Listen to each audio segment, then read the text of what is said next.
16 na miyembro ng Bangsamoro Islamic Freedom Fighters o BIFF ang sumuko sa militar kasama ang kanilang pinakamataas na lider.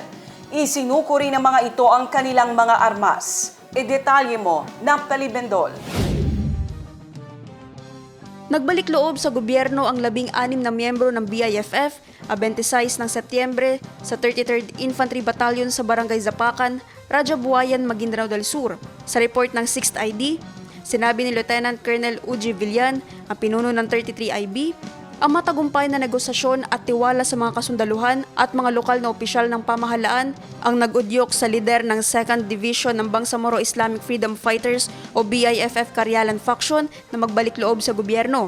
Kasama ng kanilang pagbalik loob, ang pagbaba ng kanilang mga kagamitang pandigma na kinabibilangan ng 2 60mm mortar, 2 40mm RPG, 2 grenade launcher, 1 caliber 30 sniper rifle, 2 caliber 30 Garand rifle, 1 M16A1 rifle, 4 na submachine gun, 1 caliber 30 carbine rifle at mga pampasabog.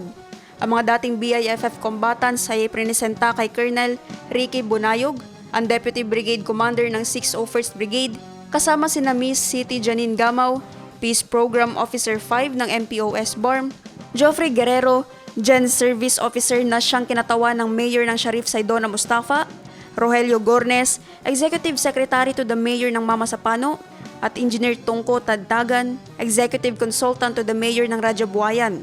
Sinabi naman ni 6th ID at Joint Task Force Central Commander Major General Antonio Nafarrete ang tagumpay na ito sa masigasig na pagtutulungan ng mga kasundaluhan, local government units at iba pang stakeholders.